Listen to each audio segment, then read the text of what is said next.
Okay, welcome back to Swans Cast, everyone. And as promised in our last video, we are back with the Seattle Sports Union. So welcome, Abraham, and welcome, Rich. Hello. How are you guys doing? Doing great. Thank you. Yeah, enjoying the summer so far? It's a nice sunny day. A couple weeks back, we had 100-degree weather, which none of us enjoyed because in Seattle, Washington, only about 20% of the buildings have air conditioning, and but we got over that mess, and now we're to 72 degrees, which is perfect. Just stay like that for the rest of the summer. Definitely. Sounds very similar to what we've had in the last week, to be honest. We've had like 28 degrees Celsius. I don't know what that equates to in Fahrenheit, but we're all melting indoors. It's muggy, humid. We don't have aircon either in our houses down here. Maybe when I'm in work in the shop it does, but that's it. And I'm not in work at the moment, so it's a problem. It's too hot. But yeah, sounds very similar. And obviously we got Lee as well, so welcome back, Lee, of course, as always. Hello. So last time when we spoke to you, we spoke about quite a few topics, just general sport in the US, with the MLS, about we touched on the NFL a little bit, spoke about Jordan Morris and Paul Arriola coming to the Swans. So I think that's a good link-in point to continue. They're no longer at the Swans, and unfortunately we didn't really see too much of either player. We saw a bit more of Jordan Morris. He was the one that was exciting. However, as you're both fully aware, because I know you like to credit us with the injury, but he got injured in a pretty nasty way. I'm correct in saying it's not a repeat injury, but it is a repeat injury in the other leg. Correct. Yeah, so he's done the same thing before in his right knee and now in his left. And this is also his third major injury in his career, once in college and then once with the Sounders, now once in Swansea City. But and you start taking a look at similar type of athletes at the same age, 26, and you start to wonder, what does this mean to his overall explosiveness? And which is his game. His game is, even though he looks a little gangly and a little goofy looking, he gets past people. And if we start looking at some sort of deterioration in speed, I don't know if he can get back to the level that he was at. What do you think, Rich? I actually am going to disagree, and I'm, of course, because anything you say. No, your point is actually really well taken. That Jordan Morris has to this point mostly been about power and speed, but this last season and a half. Or actually the last 2 seasons he had with the Sounders, after he came back from his right knee injury with a torn ACL. There's a man on one of the assistant coaches on the Sounders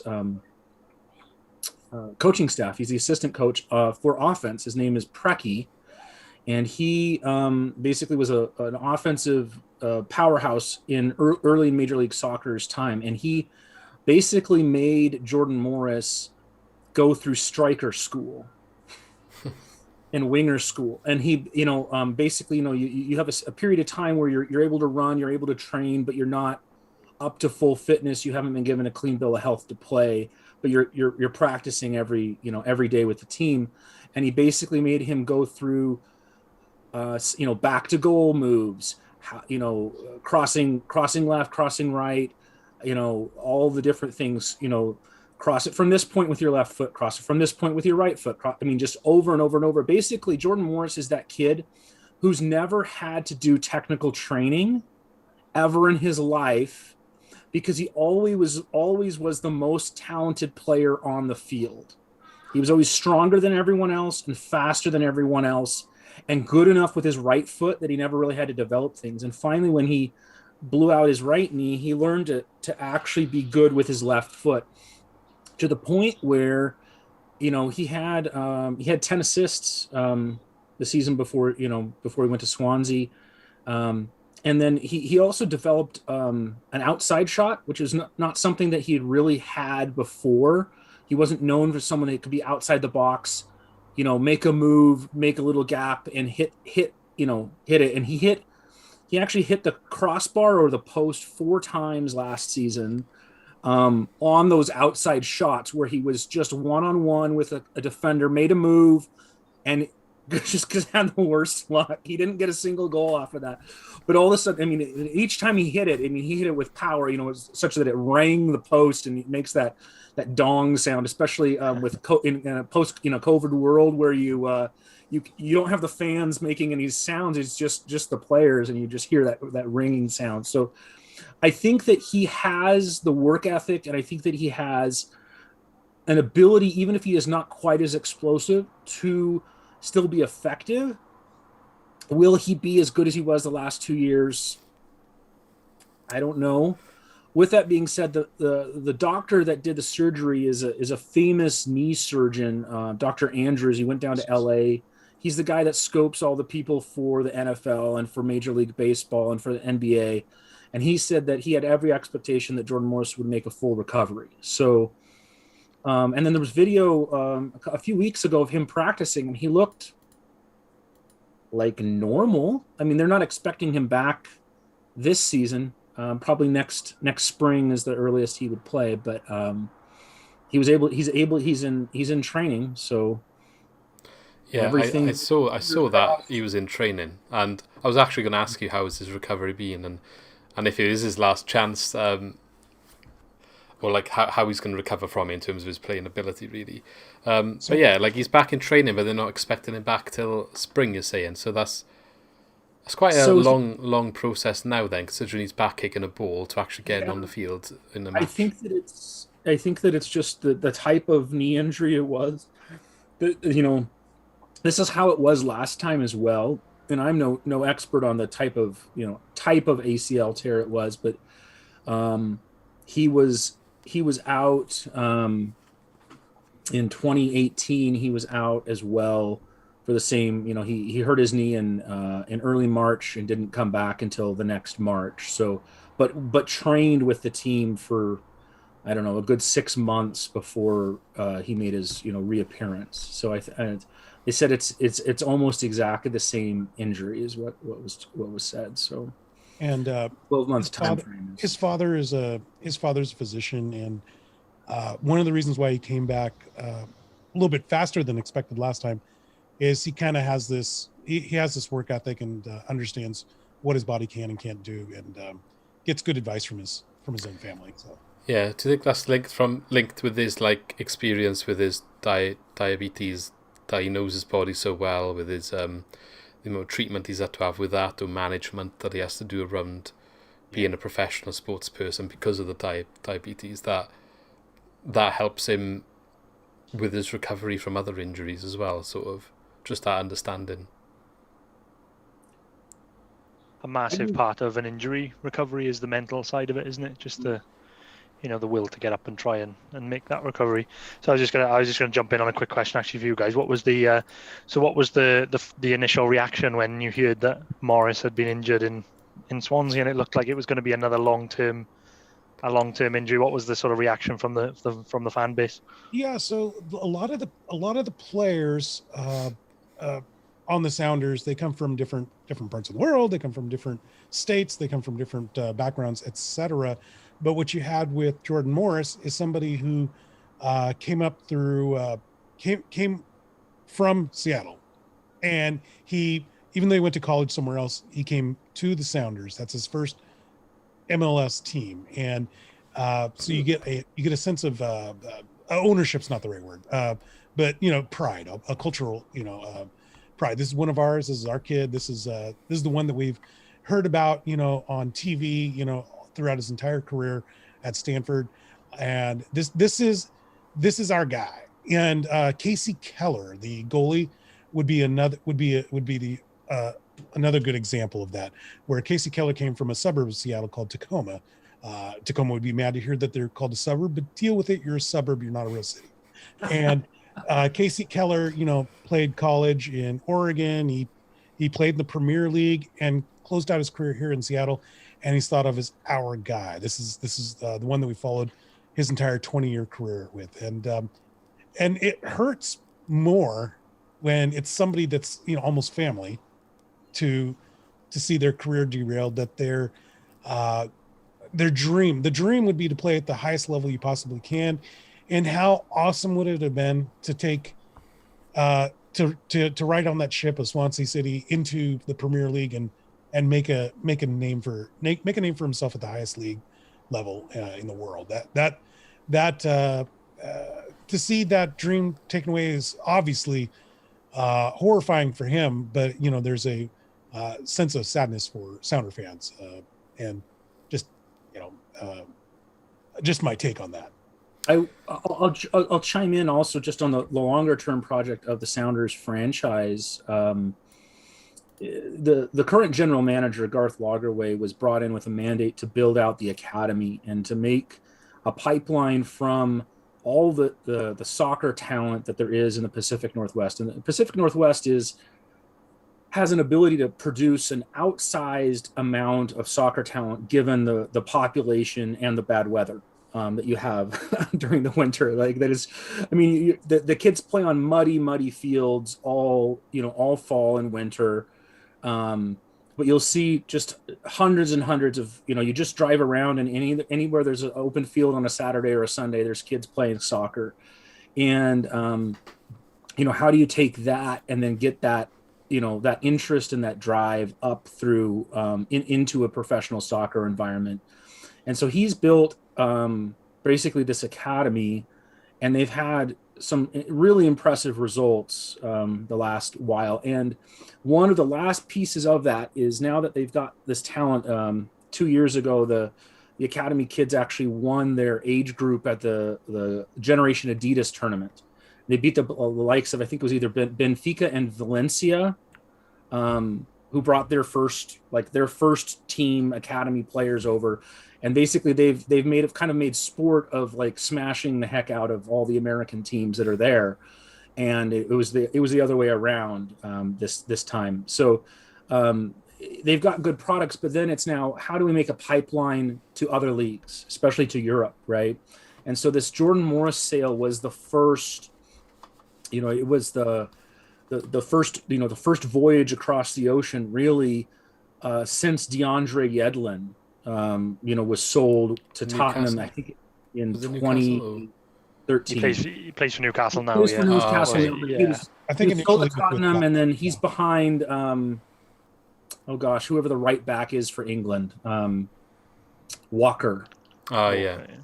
Kyle Walker. So, he got sold to Newcastle a couple of years later. So, but since then, there has not really been a sale from the Sounders back to Europe. And so the hope was that Morris could go, and it would be a good thing. And then hopefully, some of these other younger kids could be sold on. Our excellent central midfielder, Christian Roldan, is at the right age and point in his career where he's ready to go probably to a championship. You come to us if you want. We need a midfielder. Well, he's also... he's also the kind of that club legend. He's an adopted Seattleite. He's actually from Southern California originally, but went to University of Washington for college, got drafted, and now he's fully a Seattle person, and as is his brother, who actually is on the team as well. So his brother. Okay, so Christian Roldan's on the U.S. men's national team. Strange thing, his brother, who went to college across town at Seattle University, is on the Costa Rican, El Salvadorian national team. So they're making names for themselves, definitely. That's good. That is. That's all interesting, actually. And you mentioning about obviously the players coming over to Europe, and that's the last thing I wanted to really touch on with Morris. Is, are you saying he was the first sort of one in the pipeline to try and get that ball rolling? Is his chance now over? Or is he going to get another opportunity? What do you think? Yeah, I'll make this one quick, and Rich, you can expand on it if you want. I think he's done. I think he's done with at least Europe. Top level Europe. Yeah, I can't see. I think that he would be open to it. I think the Sounders will do at this point anything that if he wants to make a move, they will try to help him get that facilitated, because there's that relationship there between the club and him. But I just don't know that any European club is going to take a guy that's blown out both of his ACLs And then, I figure it takes, let's say he comes back and he's just as good as he was. He's got to put in a full season, probably, maybe 2, before he gets another crack. And I think he'll be 28 by then. Yeah, he'll be 28, and that's an awfully late time. And if you're looking for a 28-year-old striker mercenary, to come in and reinforce, I think you're probably just going to look somewhere in the European continent to do that, not across the pond and dealing with the weirdness of MLS. I mean, quite frankly, with the single entity and everything else, transfers are just tougher. So anyway, that's my thought. I would love to see him go to Europe. I think he really could contribute. If the speed is there, he has this ability that the announcers call it, he ran right by them, right? Like, it's become a stat of like how many times in a match does he run right by a defender, like they're just not even standing there, either with the ball or without, as he goes on a run. And without that, I mean, hopefully he can recover, but even if he comes back full strength, I think it's like 2 more years of grinding, and I think he missed his letdown. We did see bits of that where he showed his pace, got past players. There was one key moment for me where he came on a substitute against Norwich, who actually won the league when we beat them at home 2-0. But he came on as a substitute in the second half, ran past some defenders, got brought down in the box, and we all think it should have been a penalty. He never got the penalty, but we'll credit him with winning a penalty, even though he didn't, because it just showed the impact he could have had, and like you said, running right past people. It's such a shame though, because I mean, we're not just saying this because obviously you guys are Seattle fans and Jordan Morris fans, but the definite feeling amongst all Swans fans was that this is what we were missing. The little sort of teasers that we had of Morris before, he showed glimpses of it. We were definitely all getting excited about him breaking into the first team. And like we said, he came on at half-time when he was injured, and definitely the next game he was going to start, because it was just the natural progression. And it was just such a shame when it happened. So we were all gutted with that. So I think it's a real shame that he won't probably get the opportunity to show what he's got. Because I said to Luke and some of the other guys that come on the podcast with us that I likened him to sort of like a Shaqiri type player, where he's quite short and stocky and explosive, and that's the sort of player that I could see. And it was a real shame that we probably won't get to see him show what he's got in Europe. He was played through, maybe on goal with his pace. We don't know. When he got injured, he was running through with the ball, and on the left hand side, I think he would have had the pace to at least come towards the box and try and make something happen. But it was not very nice. But who knows? Maybe like we had him on loan, which is a low risk way to get someone to try them out. Maybe something like that could happen again. A January loan to finish the season, see if he's sorted out this fitness problem, how he does for us. Can he settle in our squad? Can he play in European football? Maybe he'll get one more chance like that. I would like to see it happen. I said that we'd go back in for him. There's always that American link with our owners, but whether they, I don't know. I can't see. I would love when he's back fully fit for us to be like, you know what? If we're still in the championship, we'll have another crack. Like let's get you some game time. But I think that's me maybe being a bit dreaming a little bit in terms of like the niceties around it. But yeah. I was going to say that he, I don't think he's married yet, but he got engaged, I don't know, a year and a half ago or so, and has basically made the illusion that his fiance was fully on board with doing the European adventure, basically. So maybe there's a chance for a reconnection. There's sometimes they call Swansea the graveyard of ambition, because so many people come to Swansea and love it so much that they don't want to leave. So maybe he loved it so much in the short time that he was here, he wants to come back. So that would be. But has he spoken in the press about anything to do with his time here before we move on? He really hasn't spoken in the press at all since he got hurt. I don't think that he's been made available at all for any media. I I think they're just kind of letting him, keeping him in a bubble. Yeah. If he does say anything, or eventually when he comes back into the fold, into your team, and if he ever mentions his time, let us know. Link us to any article, and we'd like to see what he says. Yeah, I was just going to say, while we're on that topic of sort of players coming to Europe, the flip side of that, there was a lot of buzz around Morris, and I think all the fans sort of got behind him, and we were really excited to see him play. On the other side of that, we had Arriola as well, which was sort of the complete opposite. There was not a lot of buzz about how we didn't see a lot of him, and then he just sort of disappeared in thin air and went back to America. So do you guys know what was going on with that? Yeah, Lee, we still don't know. I feel like a jerk because I came on this show. I came on your show, and I said, you got to check out this Arriola guy.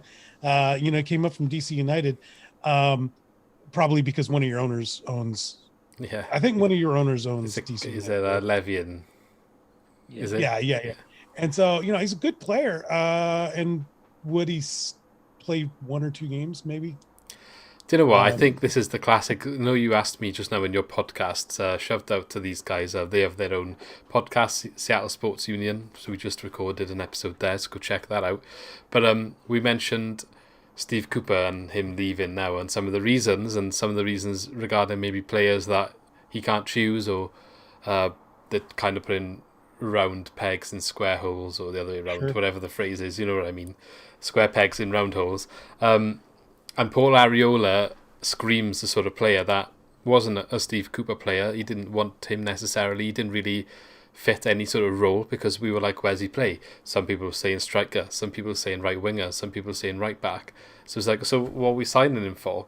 And then he hardly got on the pitch, and then disappeared. So it's just, now Steve Cooper's left, maybe that situation makes more sense, why we didn't see a lot more of him. It's just weird, really. So I was just wondering what you guys make of it all. Well, it sounds toxic, is what it sounds. Your front office sounds toxic. If this is all true. Definitely. Well, I was going to say that Paul Arriola is a very versatile player, and I just double checked. I was right. He got a quad injury like shortly after arriving at Swansea, and it just never got better. And finally, it came back in late March because he wasn't going to be healed. Yeah. And by the end of the championship season, so there was no reason for him to hang around and rehab there when DC wanted him back. But he has played at right wing back. He's definitely not a right back. Like you do not want him at right back. He's not a good enough defender. But he's an offensive minded right wing back, or right or left winger, and he can play attacking midfield, but not in your classic number 10 who pulls the strings and hits incredible through balls and whatnot, but more of a actually like think of a central winger. Like he'll kind of play off the center forward and then attack on those diagonal or just like slicing runs down the heart of the defense where they have to respect him. He's got enough pace to do that. And then he's a good player. He's a good defender for being an attacker. So I mean, I think he's a type of player that's versatile enough to be useful to any team, but it does not sound like it was what you needed. You needed a true striker. It's just strange because I think it's a strange one because we were actually crying out for cover for a right wing back. Now that you said that he does play right, because we had Connor Roberts playing wing back and he was playing every game because we had nobody else that could fill that sort of wing back role on that right side. So it sounds like that's actually what we needed. But I'm speculating here, but I think that it was a sign-in made not by Cooper. And maybe it was his reluctance to play him as sort of a protest to what was going on at the club, which now obviously we think has led to his to Cooper leaving. So I think that was definitely part of it because he probably could have made an impact, definitely at wing back, because it's what we needed covering.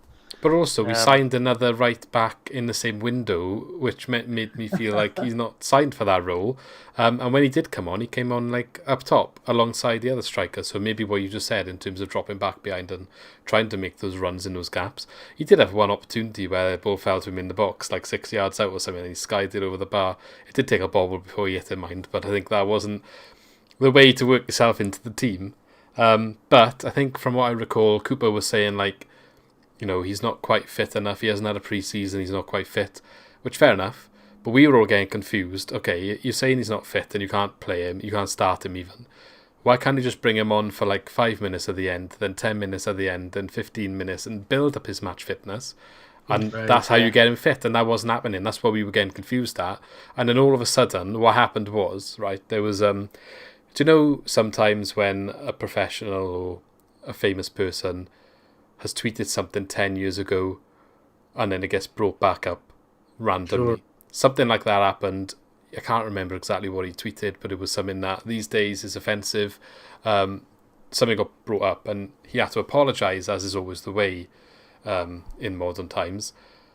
And after that, he was never on the bench, and apparently he had this injury and then got sent back. So obviously all the fans were thinking, oh, that's why he's not playing him and whatever. This is what's happened. I don't really think it would have been the reason, but you can see how people would think, put two and two together and think that's what happened.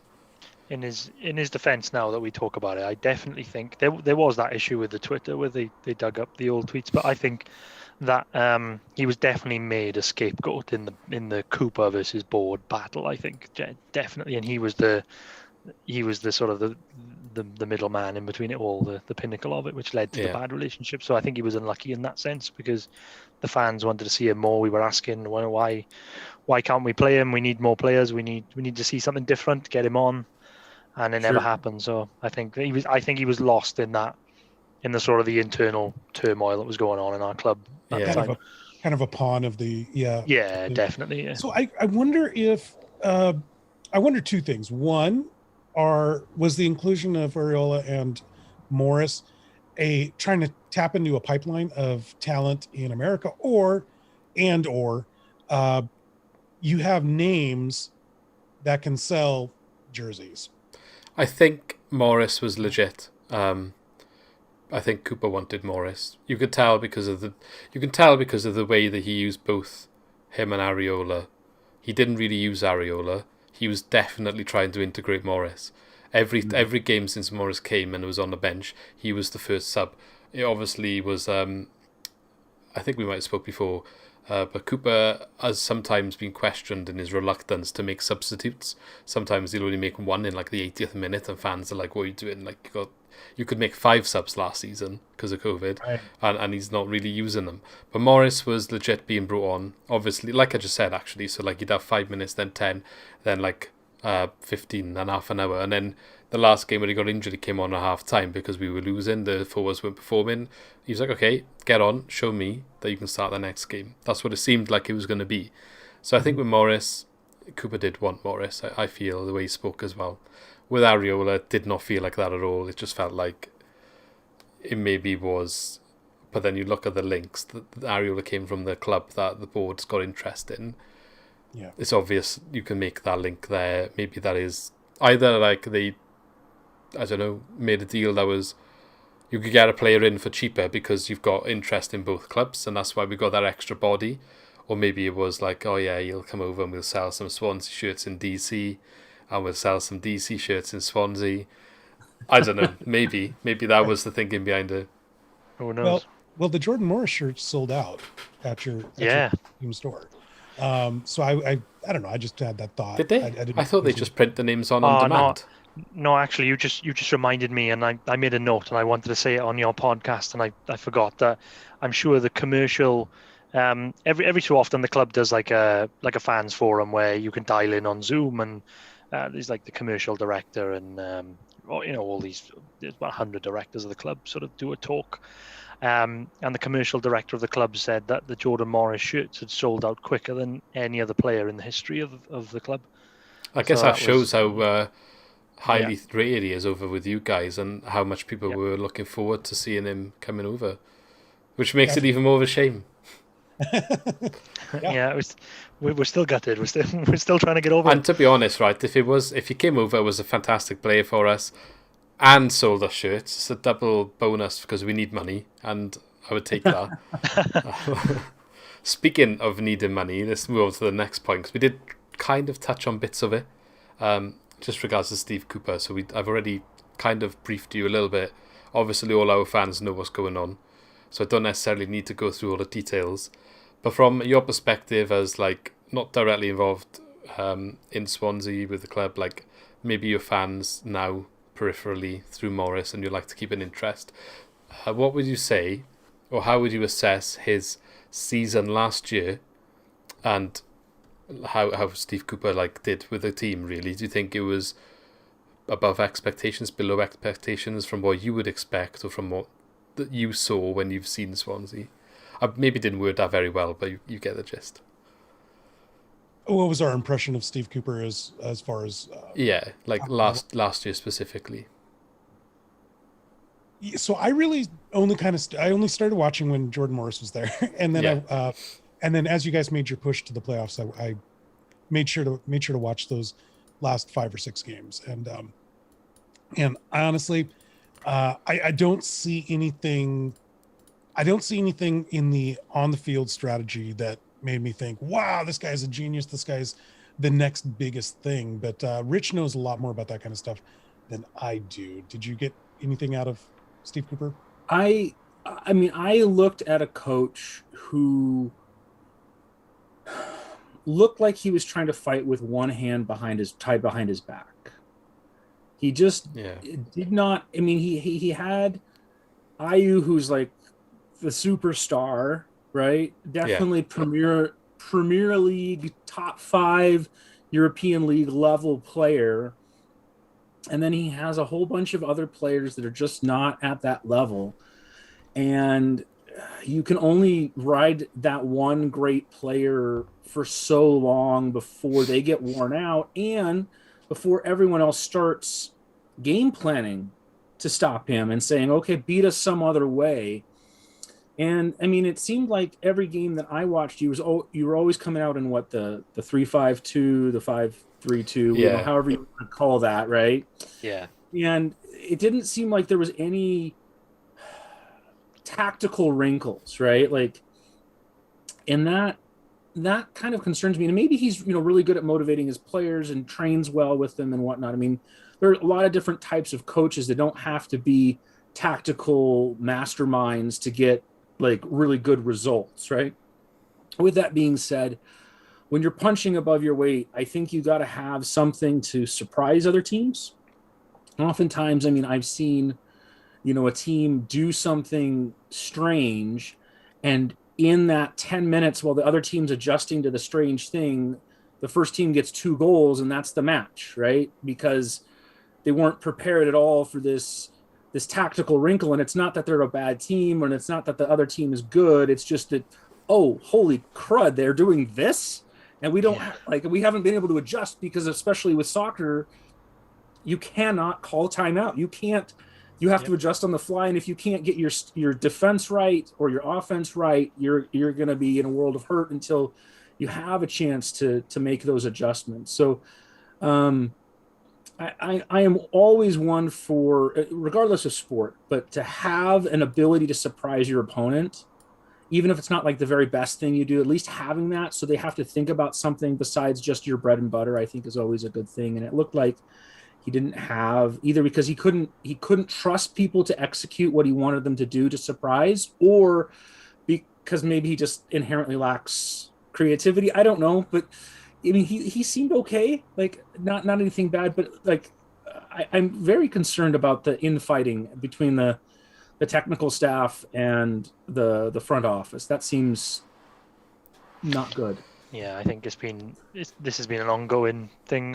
You could probably pinpoint it back to 7 or 8 years ago, where we were at the top of the game. We were sort of mid-table in the Premier League, sort of riding on an unbelievable wave, and then there was just that dip where it's hard to put an exact point on it, but it was just we were selling when they started looking to sell the club.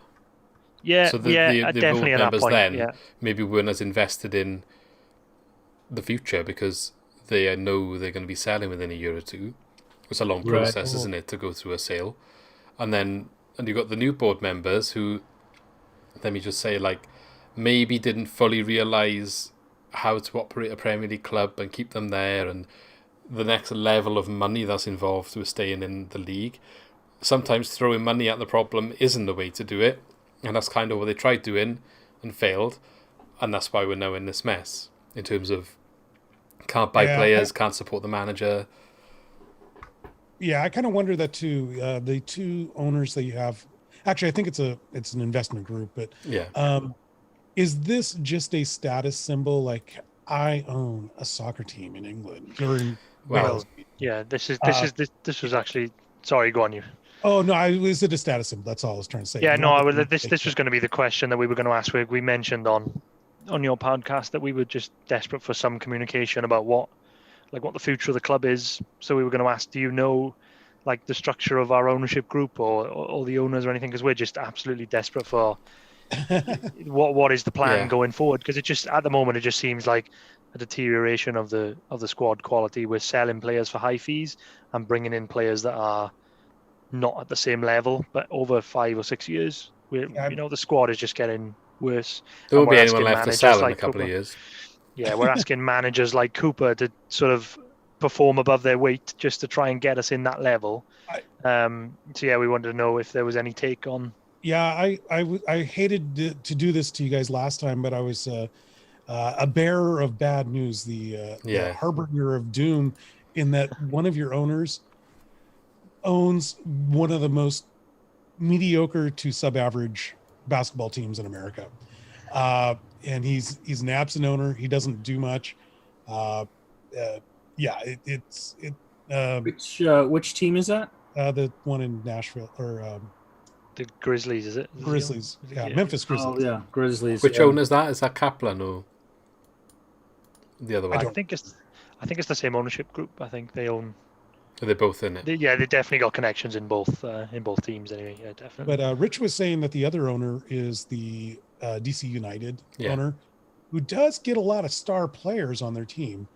And that's what riles up all the Swans fans, how DC seem to get all these players, get all this investment, and we don't get anything. What's funny to me is that, like, the DC management group seems to have squandered a lot of what a lot of the good things. They had this brand new stadium a couple of years ago in a trendy part of DC, and they had Wayne Rooney, and then they had this other guy named Lucio Acosta, and those two were like kind of like a husband and wife pairing, but like in a good soccer way. Like, those two were unstoppable that season that they were together. They made a run into the playoffs. They were a really exciting team. There's this play that is incredible where Rooney, it's a set piece, and the other team makes a break against the set piece, and Rooney is the last player back. And then I think I've seen that video. And he makes a slide tackle, takes the ball off the guy on the sideline, looks up, pings a 60-yard cross to the back post, which Lucio Acosta heads in. Mind you, Lucio Acosta's like maybe 5'4", maybe 5'5". I mean, I'll say like maybe 140 centimeters. He's just not very tall. That was definitely doing the rounds down here. Wayne Rooney being like, top English goal scorer and stuff. They loved it down there. Anyway, all the social media in this area. So they had all this momentum, and then they basically cut all their good players. Rooney decides to go back. They don't keep him. They don't bring him into the fold. Like, they started playing really regressive soccer after those two players left, and have just been kind of mediocre. Well, see, the Wayne Rooney thing is they just threw enough money at him so he could say yes. For years, Rooney said he was not going to go to a retirement league. There's no way, no how, never going to. And then boom, there he is. And that's kind of how DC United operates. They go get names. They get names. They don't fit, and that's starting to sound like Swansea to me. Definitely. There's no place for them to play, and they don't play like a team. They definitely don't play like a team, Rich. They haven't. DC? You're right. You're right in that regard. At least I guess we don't have, at least those issues don't follow onto the pitch from the point that, like, it comes to the manager. The manager does get us playing like a team, and there is, it's tight knit there, and they will play for each other, and that's probably why we punch above our weight. So I hope that trait doesn't also start coming through, because I see if that does, that will cause even more problems where we might start going down. even further in the food chain. So I would like that not to happen. Sounds like we've got a right mix with the owners of, the one that's getting the superstars and the one that's the absent owner. So we're somewhere in the mix. So we'll probably, every time we speak to you guys, we'll be like, what do you know about the owners? We're relying on you to tell us, because we're looking for I feel like if we had gone up, they might have looked to sell if we go back to the Premier League to try and get back as much as what they put in, as much as they could.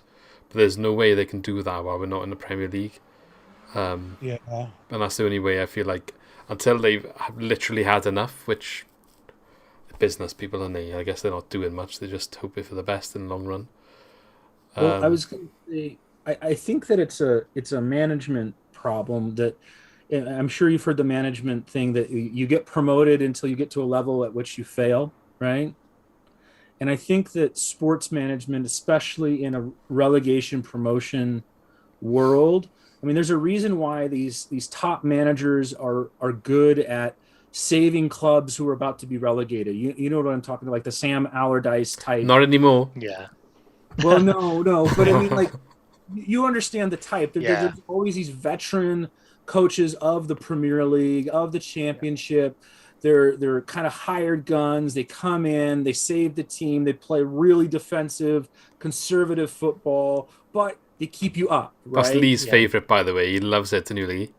I've got a real issue with teams that get rid of good managers and bring in the ones just to stay up. So I was so glad that Sam Allardyce got relegated. Sorry, it was just No, that's great. But no, I do know what you mean. Yeah, the hired guns come in. It seems to me that there is also a learning curve with the board and the technical and staff, that they need to understand the fans, right, who are going to come through the gates, through the turnstiles, and buy all the stuff, right? Tickets, merchandise, food, etc., right? You need to make sure that you keep them on board, but you also need to have the board on board to spend the appropriate amount of money, whether that's on the academy, whether it's on those mid-level acquisitions that come over on a free transfer and then become the backbone of your defense or your midfield or whatever it is,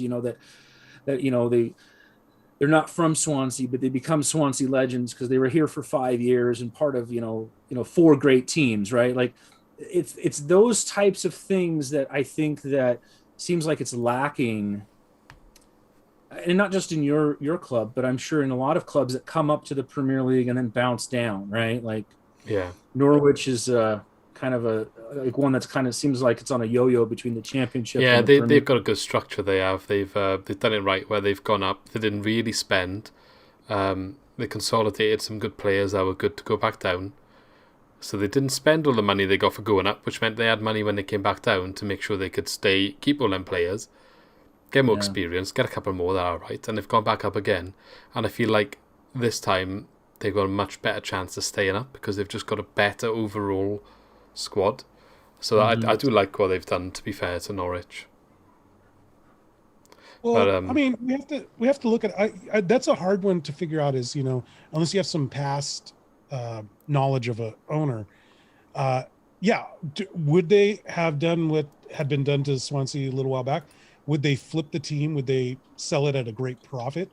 Or would they be somebody like Shad Khan, and he owns teams? He's terrible at managing, like terrible. He's the worst. There's a football team here called the Jacksonville Jaguars. They're always bad. And but he owns a team because he likes owning sports franchises, and they're not something that he's going to sell. And he's instilled that in his son Tony Khan, who also, he's terrible at managing everything, but there's an actual love for the team, the sport.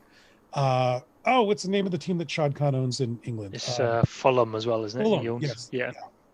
And so it's for the love of it. And I don't know if you can tell that until you dig deeper into the past business dealings of that particular owner. And I want to go back to one other thing, though, if I may. Can we loop back to Steve Cooper? I just had this thought. It sounds toxic, but what if he is the catalyst for the problem? What if he's getting direction and not not hip on it. There is a chance that could be the case, because if you look at the fan base, it's very segregated in terms of who likes him as the manager here, and that stems from his style of play. So people are not happy. I don't know if you've ever heard of like the Swansea way.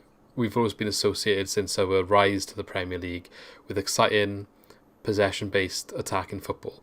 He doesn't really do that. I think they're capable of doing it under him, but he reverts mostly to a more of a defensive counter-attack.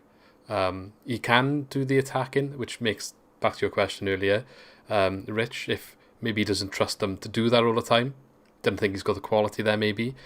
But most of the season, especially the second half, it was more defensive, there was less goals, and more people kept speaking up about this. So in terms of him going, half the fan base, I would say, is happy. Credit is good work, but happy he's gone. Half's like, oh, I didn't think he would go. So there's a bit of a divide there. That might be part of it. Whether the board was also unhappy with that, and then the fact he didn't win the playoff, I mean, we don't know what really happened in them discussions. It could be part of the case. Yeah, it could be. Is management, Lee? You mentioned that that the ownership group and management, they're not transparent. They're not telling anybody anything. So are they not even giving the basic? We wish him well in his future endeavors. Yeah, there was an announcement when he parted ways. The default. Not from the owners, though, was it? Not from the owners. It says like from Swansea as a club, isn't it? Probably from Julian Winter, I would imagine he wrote it.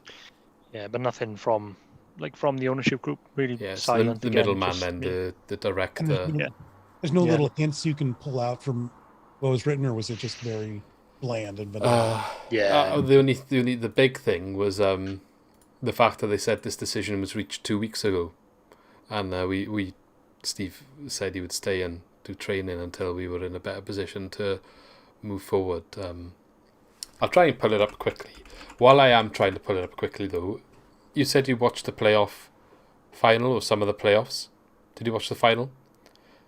What did you think? How did you see it? I mean, it's difficult for us to revisit, but let us know how you saw the game.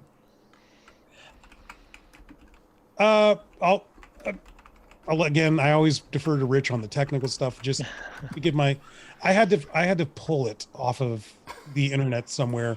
Yeah. Maybe from a legitimate or maybe not source.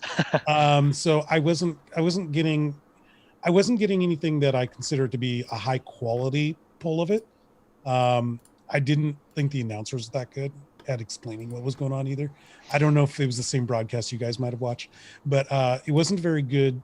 Announcing group, but as I was watching, I was definitely pulling for you guys. I definitely wanted you guys to win, but there was like just a fascination on my part as to because this was played at Wembley, right? Yeah. And I was trying to figure out why wasn't it played in your home country, and your home turf. And I realized COVID, probably would have restricted anybody, going there. But what is the rationale behind that? And that was playing in my mind, but no, I was seriously bummed out when you guys didn't pull it through, because I thought when we met with you guys several months back, this was a machine that was going to, at least, finish in that top three. But I think you finished fourth, didn't you? Yeah. Yeah. And that seemed like off for the end. Yeah. I think. Go on. I was going to say, going back to like Rich's point earlier, where you said that some manager makes like a tactical change where all of a sudden you're 2-0 down. I think in that playoff final with Cooper, which is probably his biggest criticism of his time here, it was in that playoff final he reverted back to our old system, which didn't work, and then Brentford were 2-0 up really early on, so it was kind of the reverse of that, where we sort of took a back step tactically, and Brentford didn't have to do all that much, and all of a sudden we were 2-0 down and chasing the game. So I think, and a lot of people sort of pick on that playoff final tactical decisions as a reason why he should go. And it looked like his head wasn't in it at the time. So why wasn't going back to my question? So why wasn't it played at one of your two arenas? Why was it played in Wembley? The playoff final is always at Wembley. It's a neutral ground, so no one has the home advantage. In the semi-finals, it's 2 legs. So we played. Who did we play in the semi-final? Barnsley. Yeah, we played Barnsley. So because we finished 4th and they finished 5th, we're higher in the league. We go to their ground first, and then we get home leg the second leg. I thought that would have been. I thought that would have been a better way to finish off that championship. But that's just me. I guess it's because it's only one match for a final because it'll go into extra time penalties and nobody gets the home advantage then. And it's a big thing. Going to Wembley is like a big thing. The fans it's a big thing for a fan. So it's more special in a way. You go there and if you win then you lift the trophy that's a good day out, day to remember, tops it all off sort of thing. We've had 2 in the last 10 years, so we can't complain really because we've done it twice where we've won a Wembley. Okay, so there's a prestige to be in there. Yeah, it's the national stadium. I mean, it's for England, not for Wales. Yeah, for England. Yeah, not for Wales, but for England. Only the national team games or matches are primarily played there. Yeah. FA Cup, Leagues Cup finals are both there. Obviously the Euro final was there. Yeah, some NFL games make it to Wembley as well. Yes. Aren't there bigger? Isn't Arsenal bigger stadium than? I think Wembley is the. Actually, I'm not sure. I'm not sure. I think the Tottenham Stadium is now bigger than Wembley. That's something special, to be fair. Wembley must carry the prestige from all the history. I think the NFL games this year in October have gone to the Spurs Stadium instead of Wembley. Yeah, okay. The Jaguars are going to play there. I was going to say, I wonder if Trevor Lawrence will change the Jaguars' luck. No. Shad Khan and his son will screw it up somehow. If you can get an offensive line in more than 1.5 seconds to throw the ball per pass. Yeah, fair enough. I mean, it's can he keep his shirt clean? If the answer is yes, then yes. If the answer is no, then no. And I'm thinking he's going to get sacked more than 40 times this next season. This is veering off, but there's a maybe you guys can tell me if this happens in soccer and football as well. So American football, you get drafted, and if you're the best player, you end up on the worst team, and you end up with a lot of potential. A lot of players with potential just having their careers ruined by, like what Rich is saying. He's going to end up with, you might as well, if you're going to buy his jersey, make sure to throw a lot of mud on it because that's what it's going to look like, in real life. And it was not a good service to him to be on this terrible of a team. Yeah, I don't know. That system, I don't think it would ever work with Premier League football or anything like that. You'd get the likes of who's a big signing in the league this year? Say Harry Kane. I know he's not coming through the youth academies right now, but he's looking for a big money move to Man City. That would be the equivalent of sending him down to Brentford because they essentially were the third team to get relegated, which it's just a bit weird for. I think the football system. We touched on it earlier. It's just when you're used to the system, it works, and then obviously it's hard to sort of revert back because I watch the NFL and I watch the draft and I think it's amazing and I'm fully into it. But we don't have the college side, do we? Every team's got their own youth academy rather than there's no college sort of system that you'd pull the players into a team. You'd have to pull the players out of a team into a different team, and then that just how would that work? There'd be riots, wouldn't there? They'd be like, "Hang on now, we developed him." And now you just got to give him to them over there. But yeah, it's good to know though because our NFL coverage in the UK is Trevor Lawrence is the savior of the Jaguars, so I can tell my friends now, and it looks like that I know what I'm talking about. He's going to be sacked so many times until they watch this podcast and he just admitted that. Yeah, there is a savior of the NFL every year, and if you look at the bell curve of talent and actually where their success lies. This success lies, for those of you who don't know, in the NFL, there's 7 rounds of drafts. So it's done in a format where the worst team gets the top selection, the best team, the winner of the Super Bowl, is at the bottom, and it just goes in successive waves. And the idea is you seed good players on the bad teams. The problem is those bad teams have bad management and they choose the wrong players. So it's a great delusion as far as the draft. I mean, if you look at the bell curve of statistical relevance, the second round is where you get your best talent, because you end up getting people overemphasize the wrong things in the first round, and they keep making the same wrong decision over and over. That's why bad teams stay bad. But it's still fun, even if it means nothing in the grand scheme of things. It's still it's still like a kid opening presents. He already knew that he was going to get from Santa anyway. So I stayed up to watch the draft just because of the way it's done, the format of it. It's just I find it exciting. I know we're going way off topic now, but did you see the Buccaneers ring for where they open it and it's got the stadium inside? Wow. Ostentatious would be the word. Oh my God. Yeah, that's crazy. I just have a picture of Brady with his rings. I was going to say that, I mean, you look at NFL quarterbacks in the draft, and quarterbacks, especially at the NFL level, it's an entirely different skill set because it's not about physical tools. And the problem is Trevor Lawrence, he's played on Clemson, which is one of the top 3 teams in college football, right? And so the question is, and no one knows the answer, we won't know the answer for a couple of years, is he so good because he's played on the best team, or is he really that good and he's made everyone on that team look better because he's actually the linchpin to everything, right? Is he you probably don't know who this is, but is he a Jeff George or is he a John Elway? In other words, is he going to be a complete bust or is he going to be a Hall of Fame quarterback? And the answer is no one knows. Yeah, is he the big man on campus who gets all the ladies and all the front page newspaper stuff, or is he a leader of men?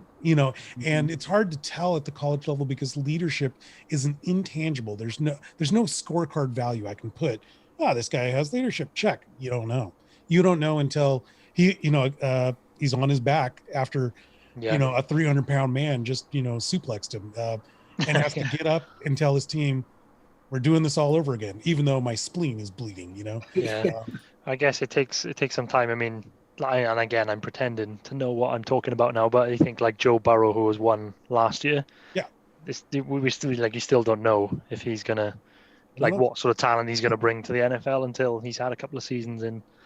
And there's a couple of quarterbacks that will look horrible their first couple of seasons. I mean, a few years ago, Drew Bledsoe, who's the guy that Tom Brady replaced 20 years ago. But he was terrible his first couple of seasons, and then he became a top 5 quarterback. So it's no different than blooding brand new players from your academy. You really don't know who's going to be good until they get on the field and get smacked by a full-grown man. So you also bring up Tom Brady. Tom Brady was actually the number 2 quarterback at the University of Michigan. The person that took the job from him, a man by the name of Drew Henson, ended up playing baseball because he wasn't good enough as an NFL quarterback. And then Tom Brady was selected in the 6th round. So that means that there were hundreds of players ahead of him. Yeah, hundreds of players. You're right. Sorry. Hundreds of players in front of him that were selected.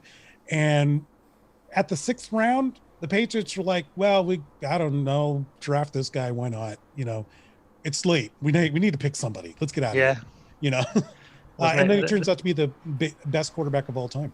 Was it similar with like Aaron Rodgers as well? Was passed on, wasn't he, through the rounds before somebody took the. Yeah. Well, his big knock was that he went to community college. Community college is a 2-year college. It's maybe a technical college. I don't know what the equivalency is in the UK, but it was basically considered the college where people too dumb to get into an actual college go, or people who have problems like maybe smoking the weed might end up trying to rehab their career. And he got knocked down on everybody's draft board because they just thought there is no way this guy does not come from pedigree. There is no way that this guy looks like a leader of men. He doesn't look like he's going to do anything other than, watch Point Break over and over on TV. He's one of the greatest of all time. So Yeah. Tough to tell because these kids are 21. Yeah, I know. Yeah. I mean, and then you can relate it back to football as well and just see like how do you know from your academies who's good enough to make it until they get into the... Here's the other thing. Drew Brees of the New Orleans Saints, Super Bowl champion, a gajillion Pro Bowler, right? Yeah. He's only 6 foot, and he's probably not 6 foot. He's probably 5'11", and he doesn't have a strong enough arm. And I think at this point he holds all of the yardage records for the NFL. Yep. So the thing is, the key skill that no one can evaluate in a draft for quarterbacks specifically is decision making at the NFL speed.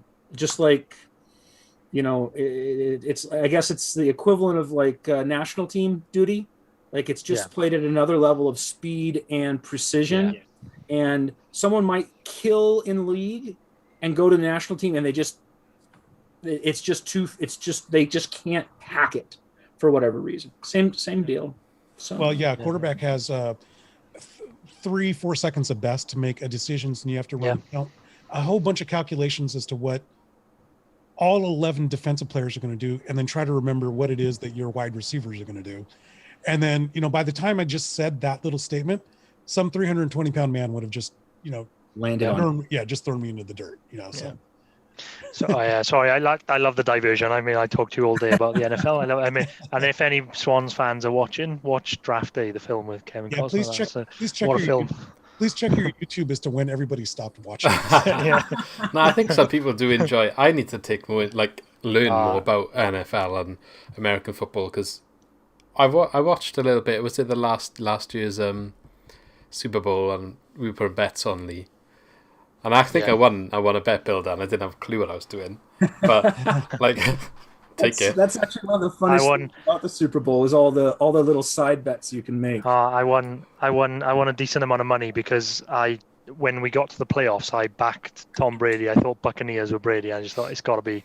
Yeah. And I put it on at the start of the playoffs, and I think they were quite low down in the favorites list at the time when the playoffs started, and I backed it. So again, pretending to know what I'm talking about, but that was good. So I got a bit of money back for that.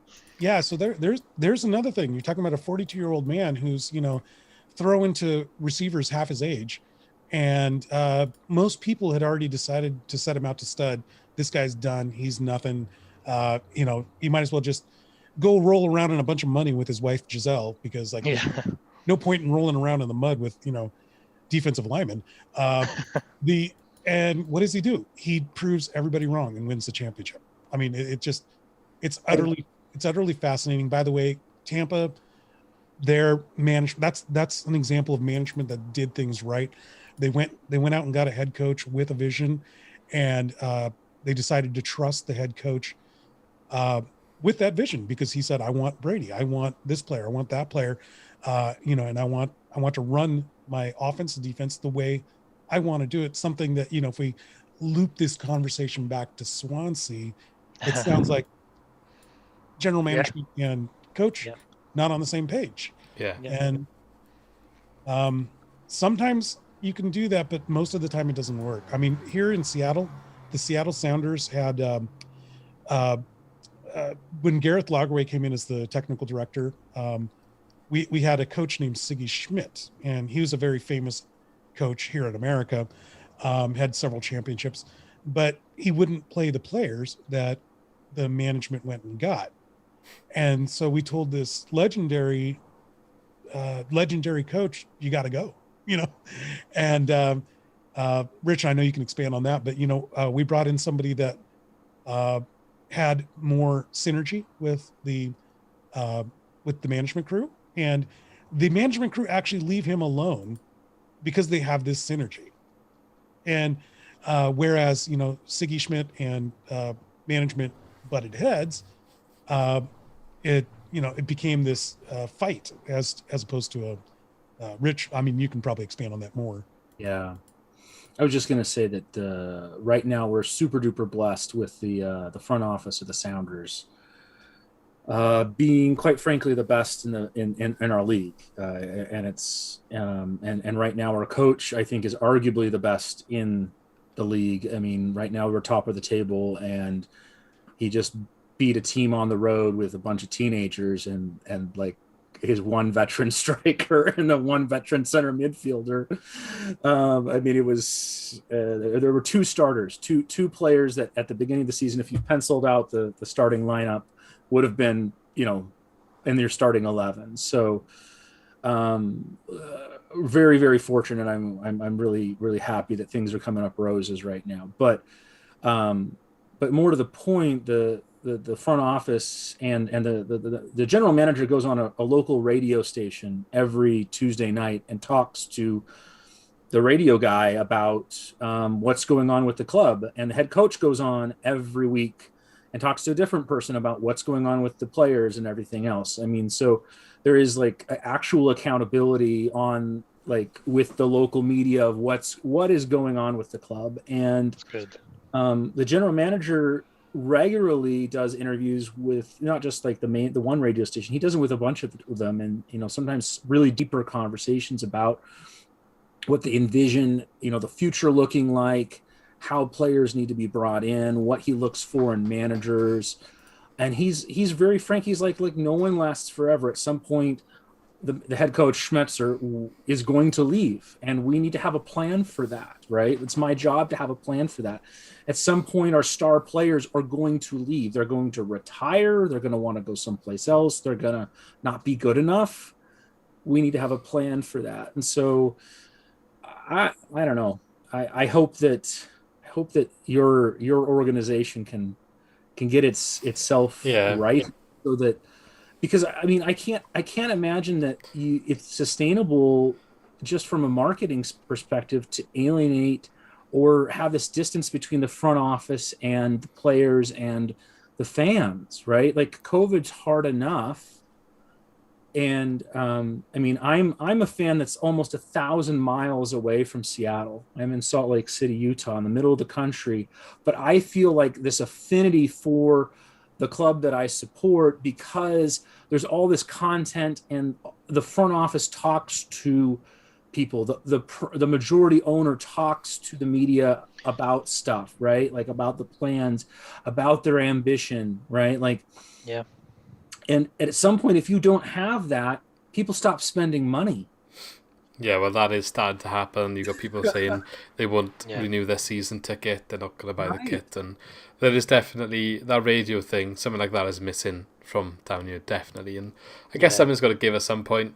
I mean, you could argue they've been lucky in a way that we've been so competitive since we got relegated, and maybe it's brushed over the cracks a little bit. But one day, one season, maybe this year, them cracks will get too big, I think, and we'll just have to see what happens at that time. Hopefully, that would never happen, but I can't see them brushing over the cracks for too long before it's too big of a problem. I'm going to quickly move us on though to the last point I want to touch on before we finish up. Just because we've just had the big Euros tournament, we have mentioned it briefly. First of all, did you watch any of the Euros and what did you make of it? And second of all, because in your podcast we talked about a rivalry between England and Wales. I don't necessarily need to discuss that here because all the Welsh people watching will know. But do you have anything similar potentially with maybe Mexico? Like, is there anything there? USA, Mexico? So first of all, what did you make of the Euros? Did you watch it? And then moving on to maybe the rivalry aspect.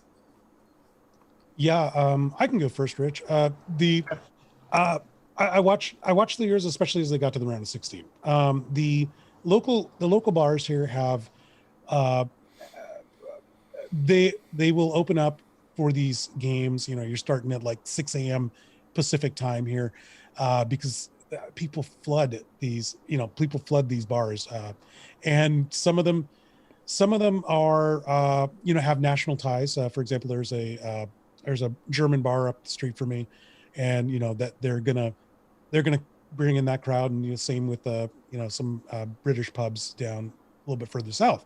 And I took a lot of joy in England losing because one of the bars I go to, they wouldn't shut up about it. Well, now you know why. That's why we can't support them.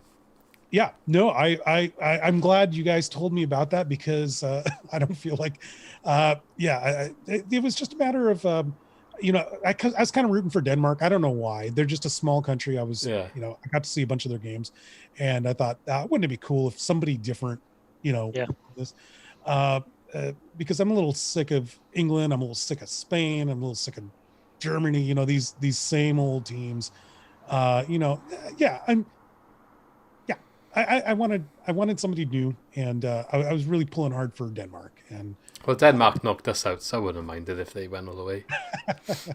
Yeah, I think they had a good story as well with what happened to Ericsson. I think they were quite well supported, and I think what you said about England will be well received by whoever listens to this. Yeah. And I feel the same way about Germany and Brazil. And that Brazil obviously wasn't in it, but you know what I mean. Yeah, I get a little sick of these. People not even from those countries just wearing the jersey. I'm like, you're not from there. What are you doing?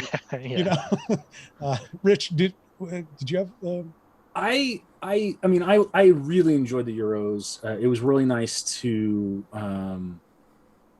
have them. I was worried they were going to get canceled, right? Honestly, with everything, and so it was such a nice treat to be able to watch them. And then I'd stay up late and I'd watch the Copa America, the South American tournament as well. So my wife's getting a little sick of me watching as much football as I was. But I thought it was a great tournament. It was really fun to see Denmark make their run. It was fun to see Switzerland make the run and knock out France.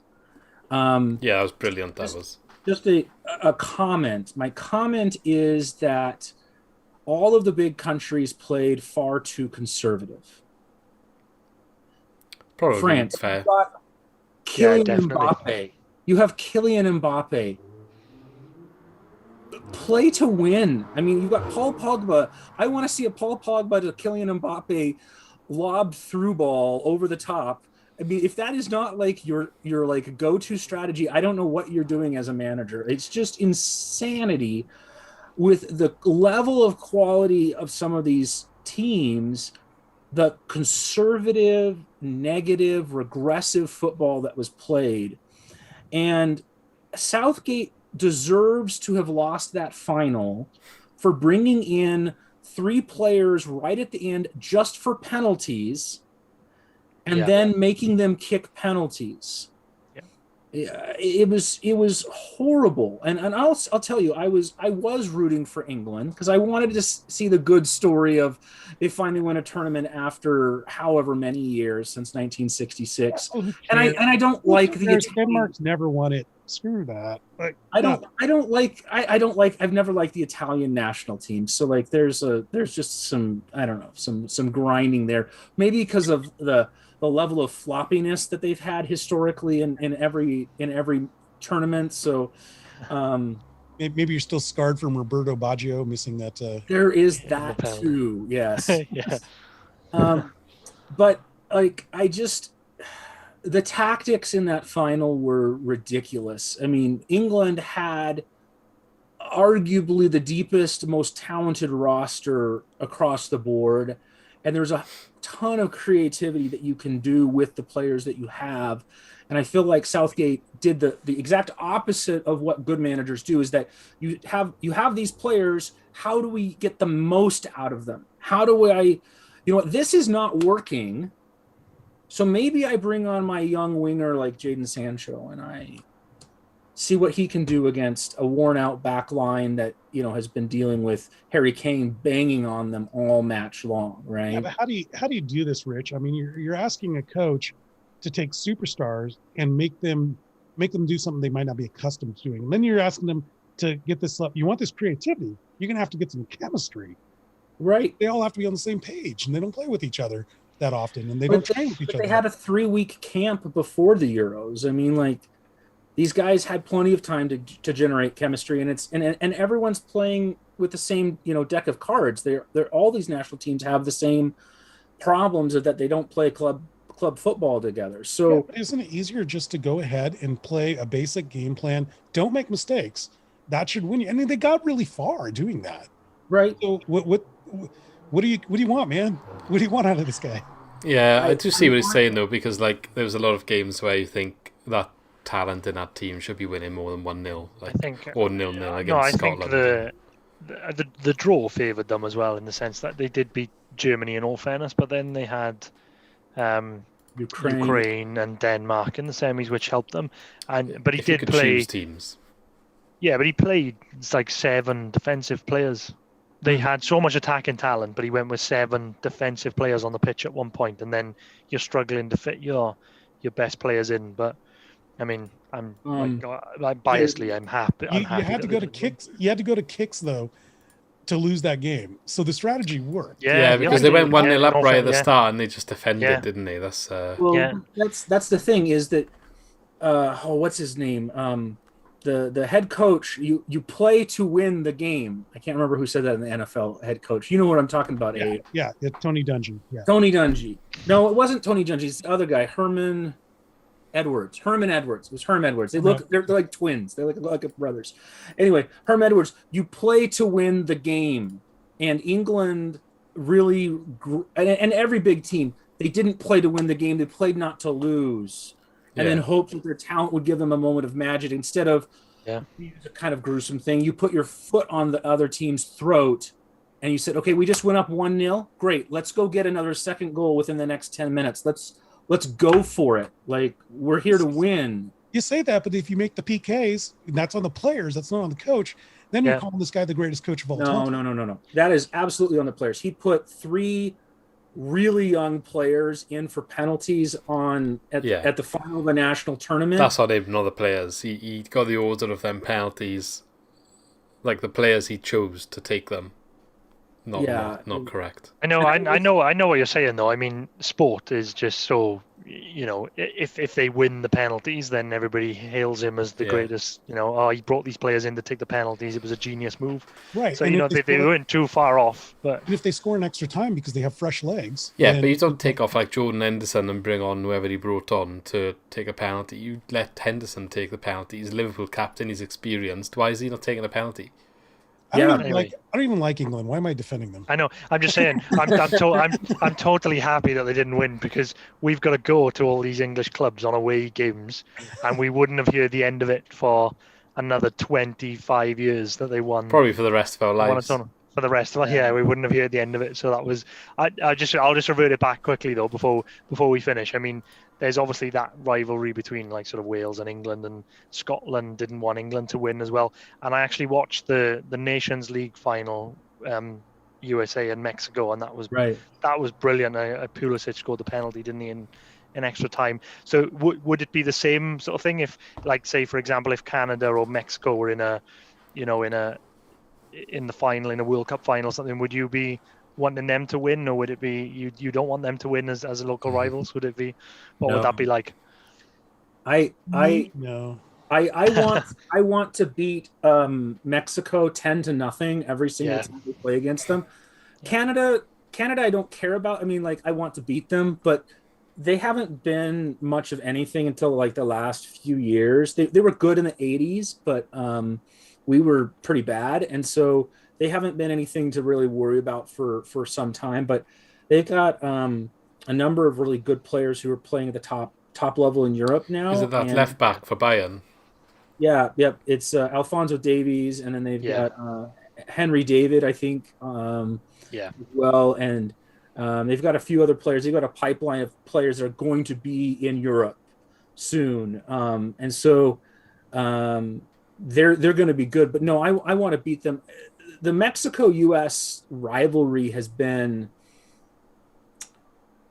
really since about 94 or so, when all of a sudden we started challenging their supremacy in CONCACAF, which for the uninitiated, imagine if you, instead of having, all the big teams in Europe, it was just England and Germany, and then a bunch of countries like Liechtenstein and Andorra and Slovakia, Slovenia, San Marino, Malta. Vatican City had their own soccer club. I mean, that's what these little Caribbean countries are like. But here's the thing.